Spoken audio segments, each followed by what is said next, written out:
Rob from Buckeyes Battlecry here. So the news has broke on who Michigan's starting QB tomorrow is going to be for the Michigan State game, and that is going to be Davis Warren. So he was the original starter beginning of the season. He looked pretty good in the spring game. Thought he looked the most accurate in terms of seeing Alex Orji and Jack Tuttle throw.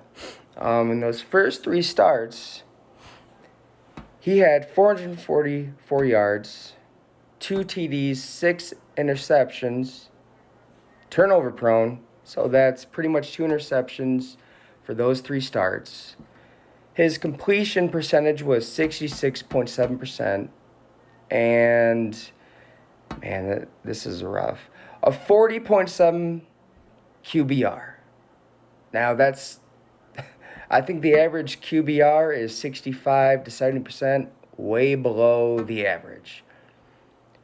But so you also have Tuttle, 306 yards, a 60% completion rate, 1 TD, 2 interceptions. He also had 2 fumbles, interception the last 2 games, a fumble the last 2 games, 1 touchdown, and man, this QBR is even worse. A 33.6 QBR. Alex Orji, 148 yards, 53.5 completion rate, 3 TDs, 1 interception.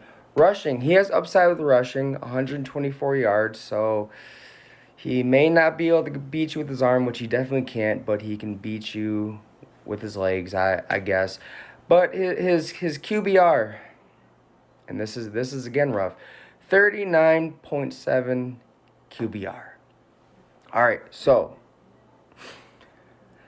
I don't know where Michigan is going with this.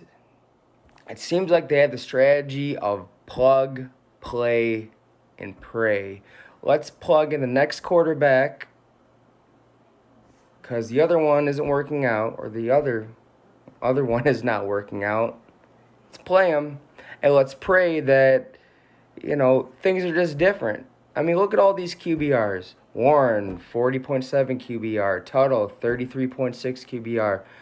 Orji, 39.7 QBR. Warren is more turnover prone.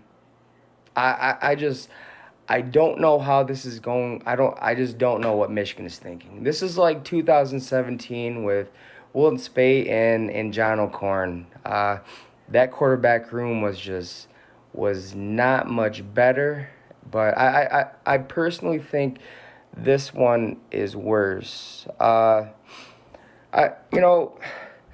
much as Orji can't throw, at least he's got some going with the ground game. But again, it's hard to come up with scenarios where any of these quarterbacks are productive. Yeah, this is a tough year for Michigan in terms of their quarterback room. We'll see how Warren does. Maybe he got all the kinks out. But again, one thing you really have to look at is those 3 starts. He may have had 444 yards out of those 3 starts. May have had 2 TDs, but he's turnover prone. 2 interceptions per game. 6 interceptions over 3 games. 2 interceptions per game. Now, Michigan also has the 129th passing offense in the country. They're averaging, I think, 125 yards per game. I think between 125 yards per game. They also have just the 119th overall offense in the country. I think averaging like 300 yards per game. It's not good. These last 2 games, they only scored 24 points combined, and I don't even think they eclipsed over 250 yards. So Again, I'm going to go with the plug, play, and pray. They're plugging in Warren now because Orji, Tuttle. We all know what happened these last 2 games, interception, fumble in each game. And now they're going to play Warren, and they're going to pray that he's not as turnover prone, and they can actually get this offense going. Is he the best bet to get it back on track? Only time will tell, but in terms of what we've seen, it's a big no for me.